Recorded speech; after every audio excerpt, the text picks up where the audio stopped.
Amen. Would you please say an amen to it? Thank you.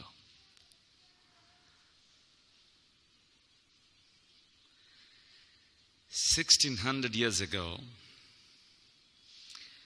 a classical scholar, a Latin scholar, his name is Jerome, who is very well known for the Christian world, because he translated the Greek Bible into Latin. One day he had a dream, and in that dream, he saw that he died, and he went and stood at the gates of the heaven, and the gatekeeper spoke to him, "Who are you?" He said, "Christianus sum." What is that, Pastor? I am a Christian in Latin, okay? I'm a Christian. And the gatekeeper said, the angel said, "No, you are not. No, you are not." "No, I'm a Christian." Again, the angel said, "No, you are not." And then, the angel said, "You are not a Christian. You are a Ciceronian. You are a Ciceronian. Because in heaven, you are known by the maximum time that you spent in that other world. With what you spent your time the most is what you will be known for in heaven. You have been a scholar studying and critiquing the works of Cicero. Cicero is a great scholar, philosopher in 63 BC. You have been working on his works, and you are known all around the world as a great critic of Ciceronian works. Therefore, here in heaven, you are known as a Ciceronian, not as a Christian. Then he understood and came down in his vision. And then, he used all his scholastic ability into producing a translation of the Bible from Greek into Latin, which served at least as the authentic Bible for 1,000 years. Can you imagine? One man's work serving whole of Europe for 1,000 years. Friends, what I want to tell you is, whatever we are spending our life with the most here on this earth is what is we are known for in heaven. If that is so, when you and I go there and we say we are Christians, I don't know whether we will be acknowledged with Christ, because we have spent most of our time exploring the heart of Christ, understanding the love in a deeper manner, in a wider way, understanding it. I don't know what you will be known for. I believe the Christian church today will be known as Mobilians, Ciceronians, because they spend their most with the Cicero works. We may be probably called in heaven when I go there and say, "Who am I? Christianus sum. I'm a Christian." No, you are a Mobilian. What is that? Because we have been spending most of our time with mobiles. No, you are a WhatsAppian. You are a Facebookian.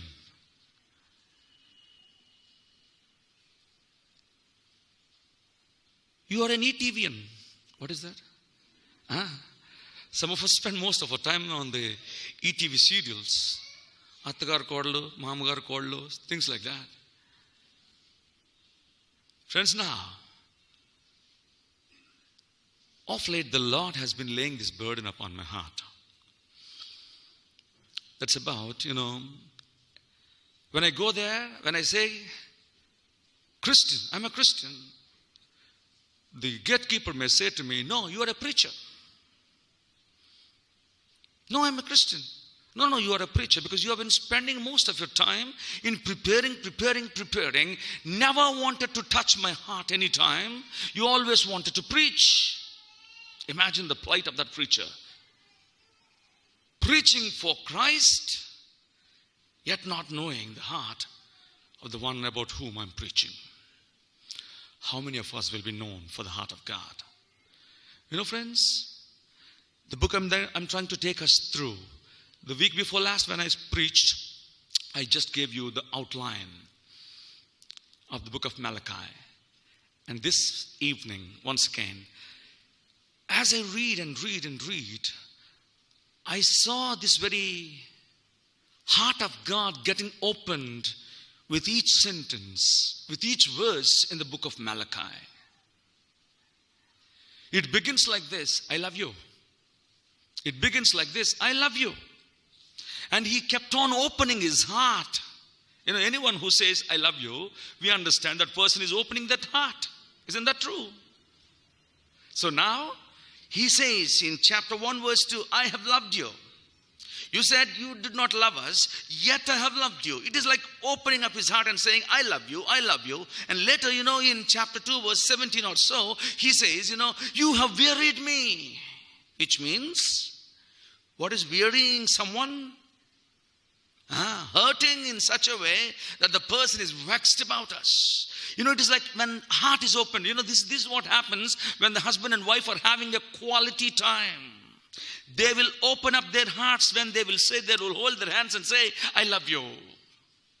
And that is the time when the husband and wife will talk about the hurts and the happinesses of their lives. All that happened during the day, they will talk about it. All the hurts. This is what your mother said. This is what I said. Then this is what has happened. All things will be opened up in that kind of a time where it is called the quality time. I believe God is having a quality time with his people. I believe Malachi is that book which was declaring the first coming of our Lord Jesus Christ. We are the people of book of Revelation, which is announcing the second coming of our Lord Jesus Christ. Isn't that true? Malachi chapter 4 ends with the day of the Lord is coming. And even in the book of Revelation, the book ends with the day of the Lord. He is going to come.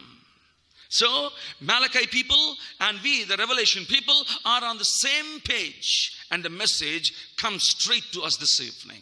Are you with me, church? Come now, let us explore the heart of God, even as I take you through several areas. I believe at least in 10 areas of Christian life, God is opening up his heart.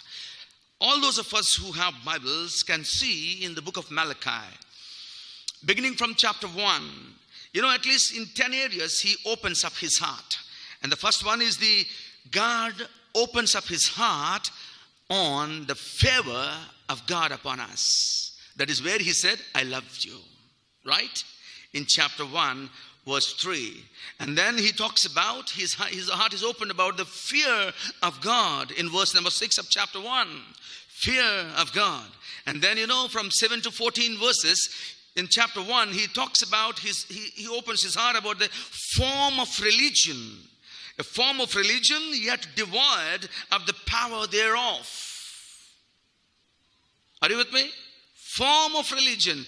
How many of us have ever read the book of Malachi through? Only 4 chapters, small chapters. Can I see those hands? Please do that. Please do that. Wonderful book where the heart of God is open. And then you share your heart. Let me tell you one thing he does. As he opens up his heart, he automatically opens our heart. Isn't that true? How often has it happened to you? I don't know. Every time God opens up his heart, we will automatically open our hearts for the heart of God to scan us, to put it ablaze for God. And now, you see, and then, the form of religion devoid of the power thereof. In Telugu, it is beautiful.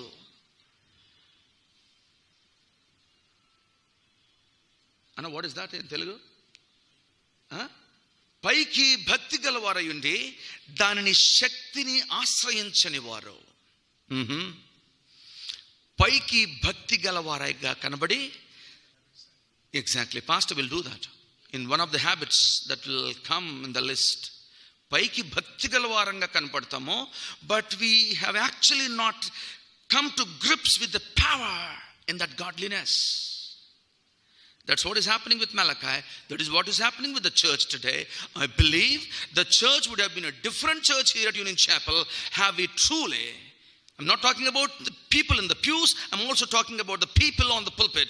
We have not yet grasped the power in the religion, not religion, in the form of the godliness that we are showing to people outside. బయటికి కనబడినంత భక్తి వేషం తాలూకు శక్తి కానీ లోపల ఉన్నట్లయితే we would have been a different people by this time. Friends, now enough is enough, I tell you. You know, Christianity is all about Jesus. Christianity is all about Jesus. Missing Jesus and doing so many things for Jesus will not be counted in heaven.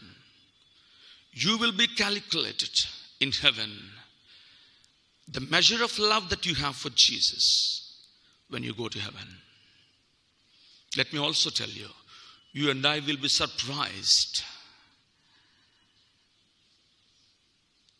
We may be very good at understanding the teachings of Paul, John, James, and all that stuff. Heaven's constitution is written with the words of Jesus Christ, because he is the King. Missing the words of Jesus, missing the teachings of Jesus Christ, simple yet profound teachings of Jesus Christ, missing them all and thinking that we will be glorified in heaven, and as we go there, I believe we will be totally disappointed because we have forgotten Jesus. Are you with me, church? Are you a lover of Jesus? And then, you know, I was talking to you about God's heart, how it is mentioned in the book of Malachi. It is on the favor of God in chapter 1 verse 1:3. And 1:6 is the fear of God. And 1:7 to 14, God's heart on the form of religion. And in chapter 2 verses 7 to 8, God's heart on the false teaching. And chapter 2 verse 11, he talks about your fiancés. Young people, remember? Fiancés. What is a fiancé? The one who is trying to marry. He says, you are trying to marry unbelievers. You are trying to marry people who are worshipping the idols of this nation. Your children are getting ready to marry people who do not know me at all. And then his heart about our family. Chapter 2 verses 13 to 16. Some of us are planning to divorce. He says, my heart about divorce is something different from what you are thinking about your family right now. And then he says, his heart about our furnaces. Chapter 3 verses 1 to 6. Furnaces. Chapter 3 verses 1 to 6, which I'm going to talk about this evening. And then God's heart about your finances. Where is it? Chapter 3 verses 7 to 12. Because he says, bring your tithes and test me, so that I will open the windows of heaven and pour out your blessing. Why there is no blessings in your life, family? In your family life, in your personal life, why there is no blessing? You may have enough material possessions. Why there is no blessing? I will come to that one day, one evening or one morning. And then God's heart about your futile words, as mentioned in chapter 3 verses 13 to 18. Futile words, and God's heart about his final judgment. I brought in 10 F's for all of us to remember.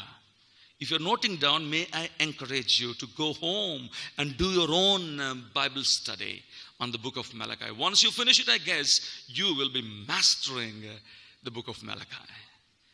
I believe you will be ready for the final day that the Lord is preparing us all for.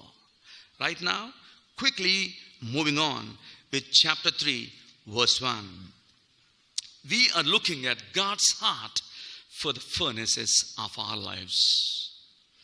It begins like this. See, behold, I will send my messenger, who will prepare the way before me. Then suddenly the Lord, you are seeking will come to his temple.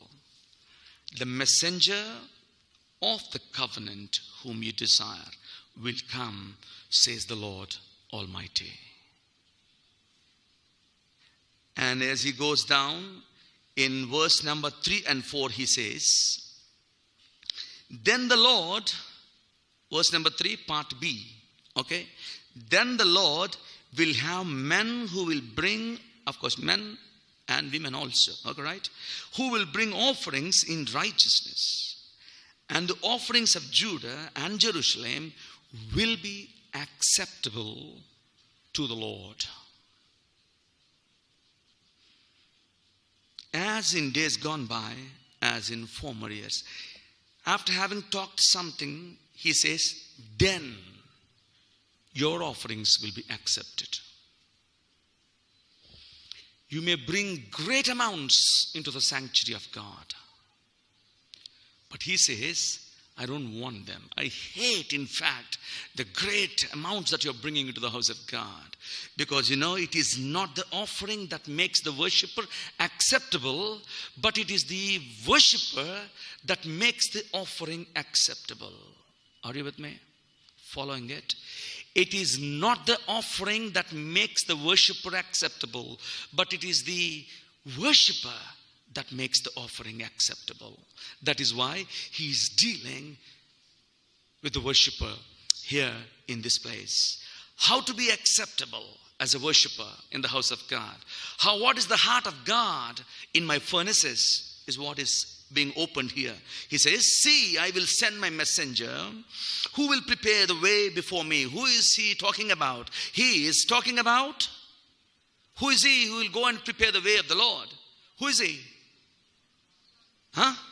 Yes, John the Baptist. John the Baptist will go and prepare. And then he says, the messenger of my covenant. Who is the messenger of the covenant? Yes, the Lord Jesus Christ. So now it is a prophecy about John the Baptist. And it is said about him in the later chapters that he will turn the hearts of the fathers to the children and the hearts of children to the father. Exactly there, after 400 years of silence, God opens his mouth one more time to Zechariah, saying the same thing. In your womb will come a messenger who will turn the hearts of the children to the father and the hearts of the fathers to the children. You see that? That is where it stopped. That is where it began. And between that, there is no other book written in the Bible, right? There are people who wrote Bibles which are not considered to be Bibles. Let me tell you, only where God stopped speaking, where God opened speaking, is the silent ears. You got me now? Now, let me quickly go through. You see, the first thing. See, I will send my messenger, who is John the Baptist. So now, what is the message of John the Baptist? In Matthew chapter 3, verses 2 to 3 and verse number 12.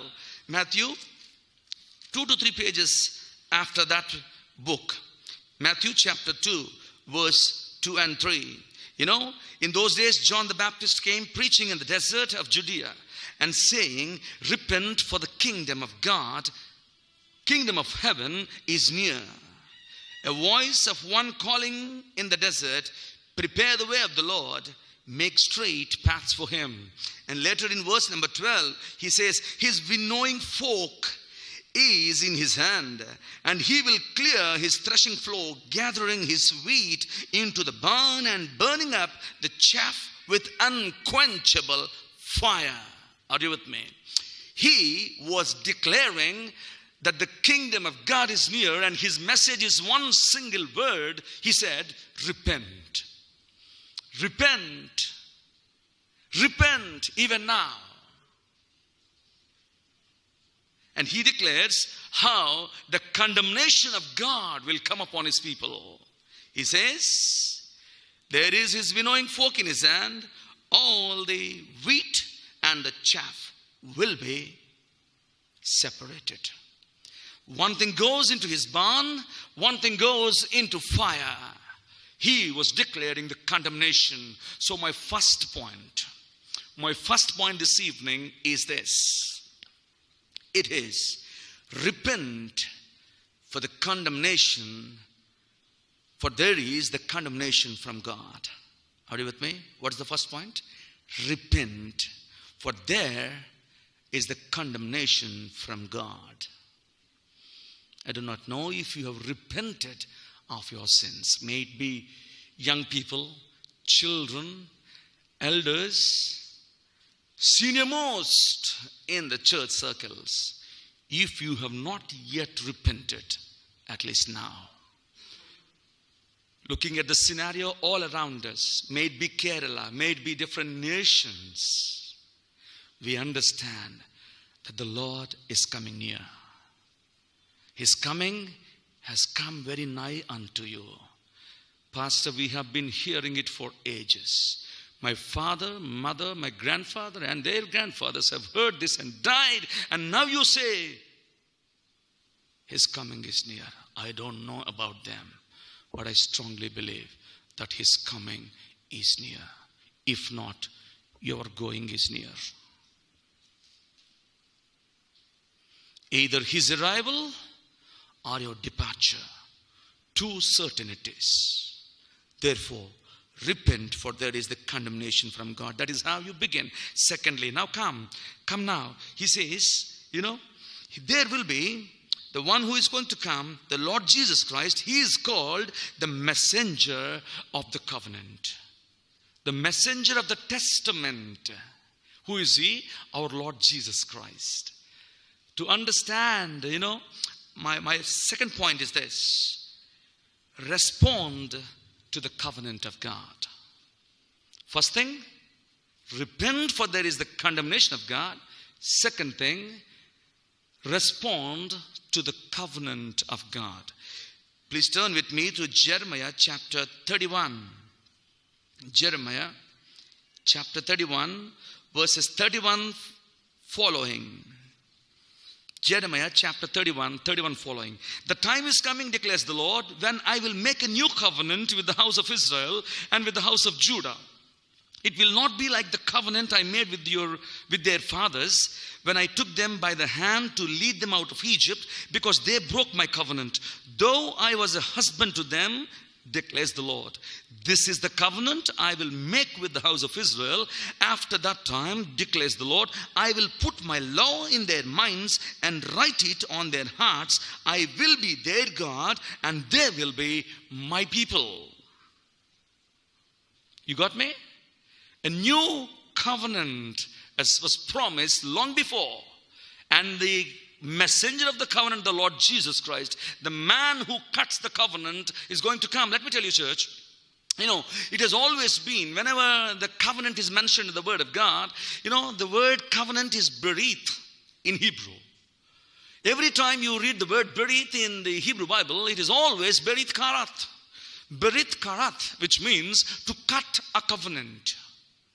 That is why in the Living Bible translation, this part, it says, wherever it is said the blood covenant.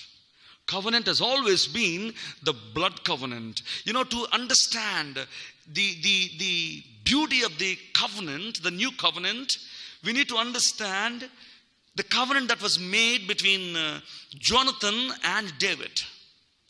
Jonathan and David. It is found in 1 Samuel chapter 18. Don't need to open it. We all know the story. When they were making a covenant, what were they doing? Jonathan was exchanging his cloak. Jonathan was exchanging his cloak. But before that, it is said, David cut a covenant with Jonathan. It always has been, first of all, in a covenant, what happens is this. The people who want to make a covenant will actually either cut here in the palm or in the veins here. They will cut and the blood oozes, and the other person also will do that. And when both are bleeding, they will join their hands. Then what happens? His blood and my blood are mingled to become one. That is the covenant. That is the covenant. And they two are friends. That is why our Lord Jesus said, from now on, I won't call you as slaves and servants, but I will call you my friends. He loosely sing this song. I'm a friend of God. Of course, you may sing with all the beat, but if your heartbeat is not mixed with the beat of the Lord Jesus Christ, let me tell you, you are never a friend of God. The friend, up there will laugh at you saying, when did you cut a covenant with me to say that I'm your friend? When the bloods are mixed, his person is exchanged with us. The person of God, the Lord Jesus Christ, will be committed to us. That's what happens even in marriage. Even in marriage. That is why young people, when you're choosing your life partners, may I tell you, beseech you, on the authority of God's word, do not ever cut a covenant with an unbeliever. Let us teach our children. Let us teach our children only and only and only and only a believer in your life, my dear daughter. Only and only a believer in your life, my son. Let it be etched upon their hearts. God is against our children. Satan is against our children unless we protect them with the blood of our Lord Jesus Christ. I encourage Supreet and Sarah also. You are holding a girl of 6-7 months. Keep praying this upon your child.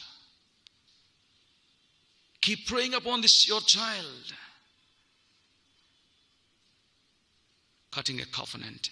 When we cut a covenant with that Savior, first of all, his person is committed to us. Secondly, his possessions are committed to us. You got me? When the cloak is exchanged, what is being committed? My possessions are your possessions. Every blessing that is in Jesus Christ belongs to you and me. When we cut a covenant, when our Lord Jesus Christ raised the cup and said, this cup is the new covenant in my blood. Whenever you drink it, do this in remembrance of me. Whenever we remember him, let us remember that his person is committed to you and me. And then his possessions, every blessing in heaven belongs to you and me. Hallelujah. I don't know about you, but I feel like, his possessions are mine. I may not have great things in this world, but everything that belongs to my Lord Jesus Christ in heaven belongs to me and you. Hallelujah. Hallelujah. The possessions are committed. And let me tell you, not only the cloak is exchanged, but also the spear and the sword are exchanged, which means anyone who comes against you is actually coming against me. Your wars are my wars. Your battles are my battles. Your protection is in my hand. Hallelujah. 3 things in the covenant. His person will be committed to us. His possessions are committed to us. His protection is given to us. What a beautiful thing it is. Come and respond to the covenant. The covenant that he cut in the body of our Lord Jesus Christ. Amen. The third thing, as we go through the furnaces, the third thing that we want to know this evening, realize the concentration of God. What did I say? The first thing, repent, for there is the condemnation of God. Right? Repent, for there is the condemnation of God. Second thing, respond to the covenant of God. And third thing, realize the concentration of God when you and I are in a furnace kind of a situation. You know, friends, furnaces are of different kinds. 1 Peter chapter 1 verses 1 to 6. 1 and 6. Chapter 1 verse 6. 1 Peter chapter 1 verse 6. I'm reading it for you.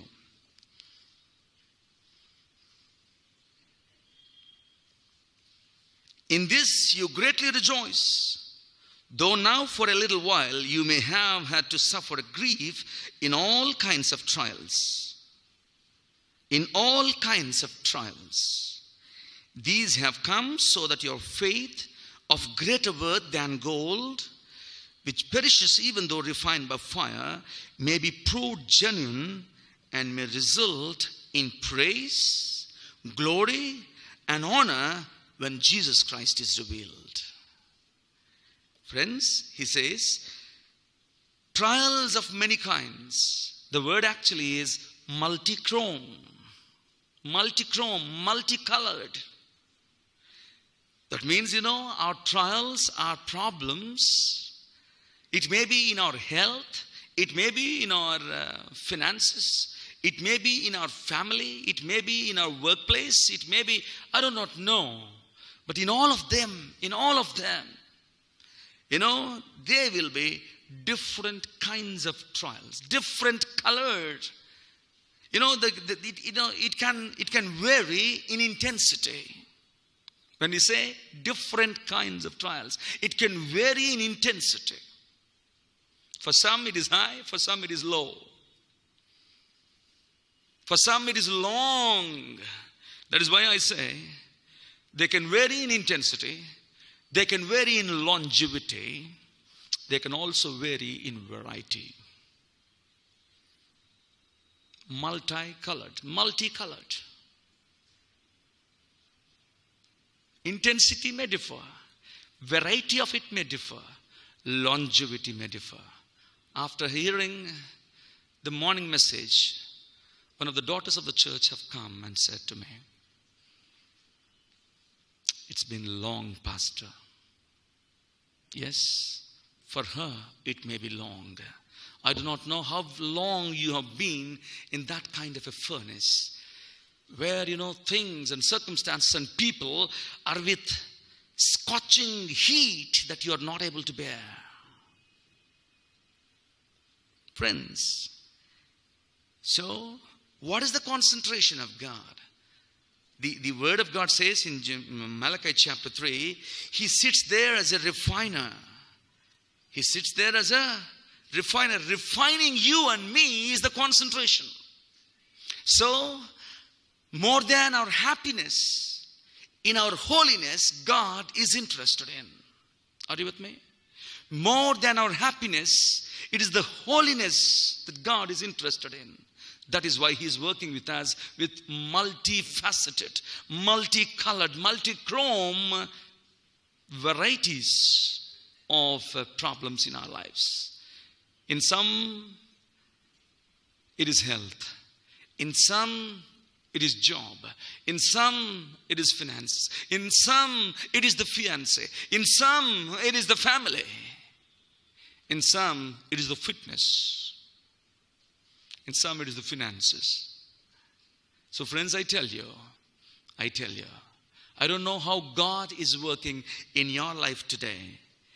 Let me quickly read Psalm 66 verse 10. This evening we were reading it as our responsive reading. Psalm 66 verse 10. It says, "For you, O God, tested us. You refined us like silver. You brought us into prison and laid burdens on our backs." Some of us have come here with burdens on our backs, with load on our life. Burdens on our back. God has laid it on you. God has laid it on you. Do not be concerned with the happiness that comes when you know Jesus Christ. Be concerned with the holiness that he wants to bring.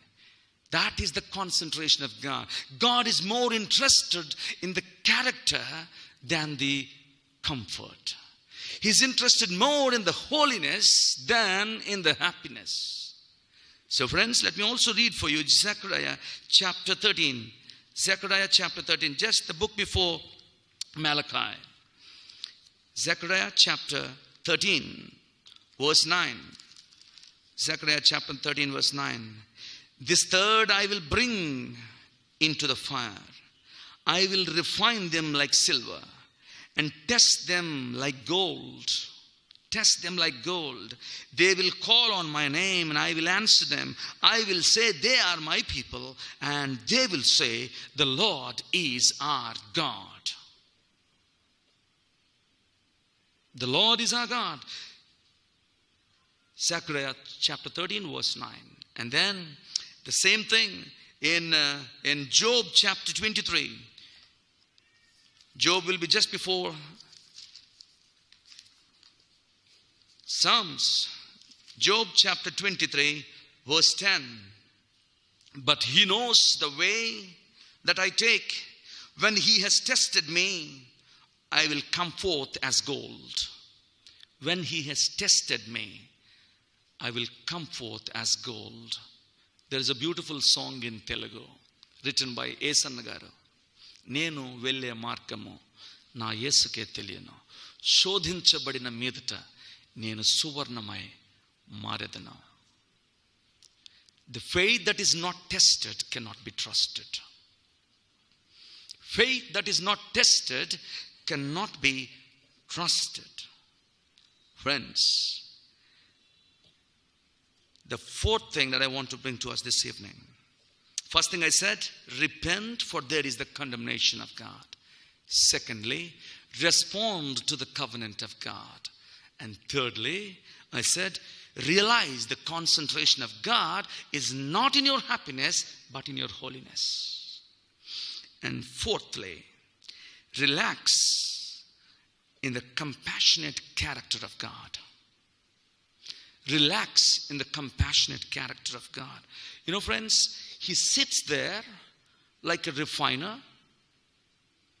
He sits like a refiner's fire. Two things, two word pictures are used for our Lord Jesus Christ. What is that? He sits there like a refiner himself, and he is the refiner's fire. Did you get me? He is the refiner, and he is the refiner's fire. That means when I have Jesus in my heart, in my life, his person himself would be the refiner's fire. He will be like a fire in me. So what happens, everything of chaff and the tin and dross will all be burnt in me every time I gaze into the heart of our Lord Jesus Christ. All the bitterness, all the, unforgiveness, all the anger, all the jealousy, all, those things will be burnt in the fire of his person. Amen. Are you with me? Following it? Not the fire that he creates through the circumstances, through the finances, through the family. I'm not talking about that. His very person himself is the fire. I don't know how many of you are experiencing this. His person, as we gaze into his heart, we get the fire burning out the chaff in us. Amen. He is not only the refiner's fire, he is the refiner himself. What does the refiner do? He goes to the place where the ore is. He picks it up from that place. Exactly, the Lord Jesus has done that for us. He has picked us up from the world, right? That is salvation. And secondly, he not only picked us up from the world, and he brings us into a place. Then after the refiner brings that ore, he breaks it. He breaks the ore. Friends, I tell you, that is what the Lord does even in our lives. He breaks us. He twists us so that a blessing will begin. Amen. There is no blessing without brokenness. And there is no purging without pounding. Are you with me? Two things I told you. There is no blessing without brokenness, and there is no purging without pounding. The Lord does that. When he brought us out from the world, That is one part, salvation. We are brought out from the world. And now the second process, as he breaks us, now he is taking the world out of us. Are you with me? That is salvation. This is sanctification. Coming out of the world is salvation. World going out of us is sanctification. That's what he does as he breaks us. I don't know if that is happening to you. My life is cool, pastor. Then I will doubt your salvation. My life is cool, pastor. Then I will doubt your salvation. You know why? If there is no breaking process, there is no blessing begun.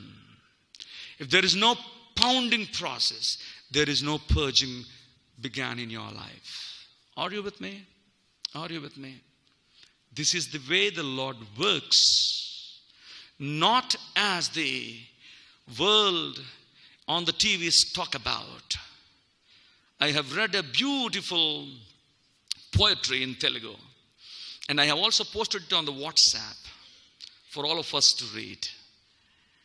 In one of the stanzas, the poet said, they're all promising great things. Who? The preachers, the TV preachers. They're always talking about the Abrahamic blessings. What, you are going in this car? No blessing. You are still living in that rented house? No blessing. These kind of things they're speaking. Which is not the word of God, I tell you. Which is not the word of God. They have twisted the word of God. They have twisted the word of God. In that poetry, he says these beautiful lines. Ma pastorlu, ma prasangikulo, kotta karu తాళపు చెవులు, కొత్త ఇంటి తాళపు చెవులు పట్టుకొని తిరుగుతున్నారు ప్రభు. దేవుని రాజ్యపు తాళపు చెవులు ఎక్కడ పారేసుకున్నారో. How beautiful this expression is. You got me? Did you get me? It is said like this. Our preachers are roaming around with the keys of a new house, with the keys of a new car. They have forgotten, they have thrown the keys of heaven somewhere. The keys of heaven is in the gospel of our Lord Jesus Christ. Amen. Hallelujah. Let me tell you, his focus is on the character. Now I am talking about, relax in the compassion of God, in the compassionate character of God. How does he do? What does he do? It says, he sits there. What is this picture? When I am being, burnt in the furnace, he is sitting. Is it the compassionate heart of God? When I'm burning inside, I know, Pastor, he has been sitting like that. He is not answering me. When I'm crying out from the problems of my furnace, he is not answering me. Instead, he is just sitting reluctantly to my prayers and problems. Church, let me also take you to the next point, which beautifully explains. The fifth point I would like to bring and quickly move on is this. Rest in the calendar of God. Rest in the calendar of God. What is the calendar of God? God has a calendar for you. God has a timing for you. God has a timing for you. Rest in the calendar of God. How is he there? He is sitting. In the Hebrew, the word sitting is sitting on the throne. That is the picture. So now I say, how does he sit? And what is his heart for me when I'm going through the furnace kind of a situation? The first thing I would like to tell you, he sits sovereignly. Why? He is on the throne. He is ruling. He is in control of your sickness. He is in control of your lack. He is in control of your deficit. He is in control of the problem in your relationship. He is in control of your family. So friends, how is he sitting there? He is sitting First of all, sovereignly. Let me also tell you the word sit in Hebrew is a continuous participle, which means it's a continuous verb. He keeps on sitting like that. That means when I am in the furnace, he will not leave me in the furnace and go and have his evening walk there and come and see how good the cake is now. No. He will not only sit sovereignly, he will sit steadfastly. It is Charles Spurgeon who said this. God is never far from the mouth of the furnace when his gold is being refined there in the furnace. Are you with me? Charles Spurgeon said, God is not far from the mouth of the furnace when his gold is being refined there inside. Which refiner, which goldsmith will leave his precious gold in the furnace and go for an evening walk? No. He sits sovereignly up there. He sits steadfastly right there. And thirdly, he sits sympathetically. Not only steadfastly, but also sympathetically. He sits there. We have an high priest who is not foreign to your pain and problem. You know, this great lady, who is that? Joni Eareckson Tada. How many of us know her? Joni Eareckson. Yeah. If you have read her story, wonderful. Joni Eareckson Tada, jumping into a river or a sea to have her swimming time, hits her head to a rock and comes out paralyzed for the rest of her life. And she groans and groans and groans. Later, with her lips, she held the brush and created wonderful creative works for the world to get amazed at.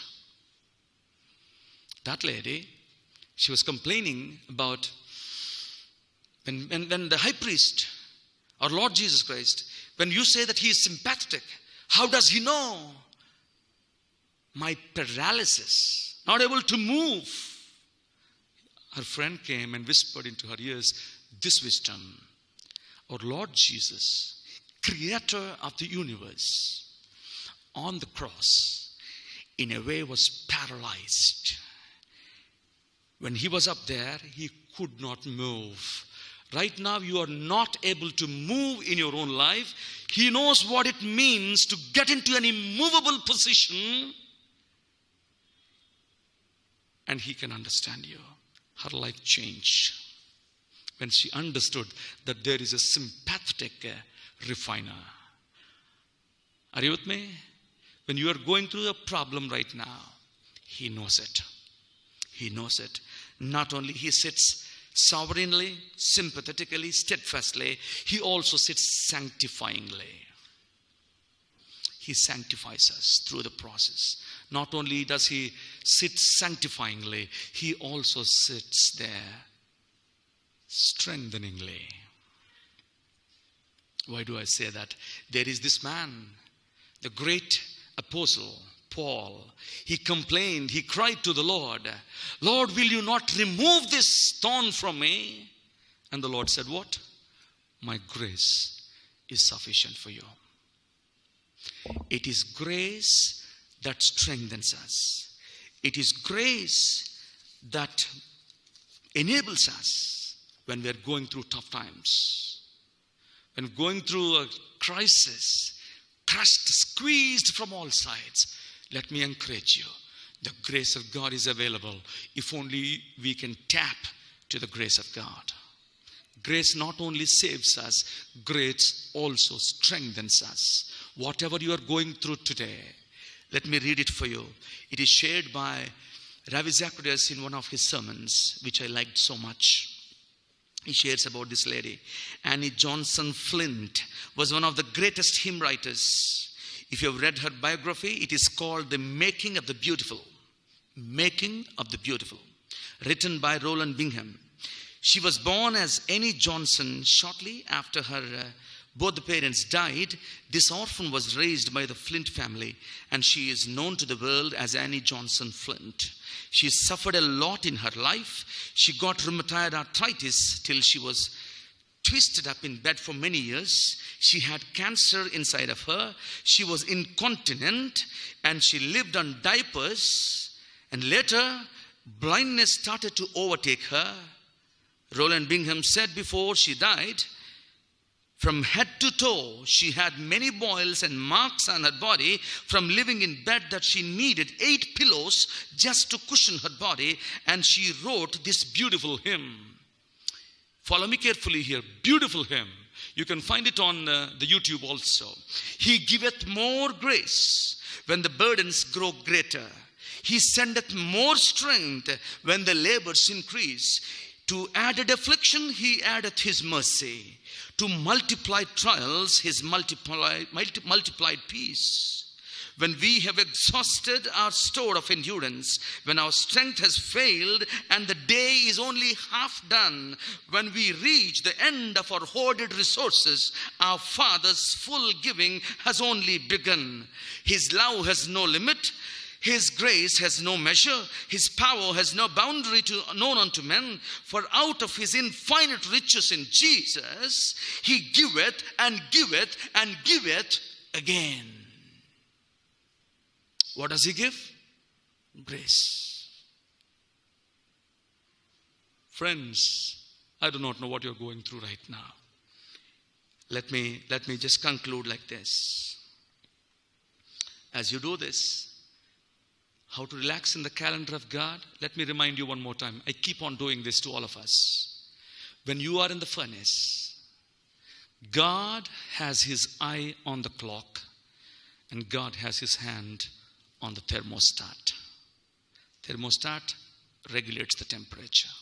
He knows how much temperature you can bear. His eye is on the clock, how long you will be there inside, what temperature. His eye is on the clock, his hands on the thermostat. That improves our faith and confidence in the Lord. Finally, you know how long he will sit like that? Until the melted, metal comes out. And in that melted metal, when he sees his own reflection, he says, done. It is now ready. It is now ready. You know, on that day, in chapter 3, he declares, then they will be my treasured possession. That means, all our lives which are melted in his furnace will be, presented to the world saying, this is my treasured possession. Hallelujah. Do you want to be that ornament that God uses to display his glory? Until that reflection of his is seen in you and me.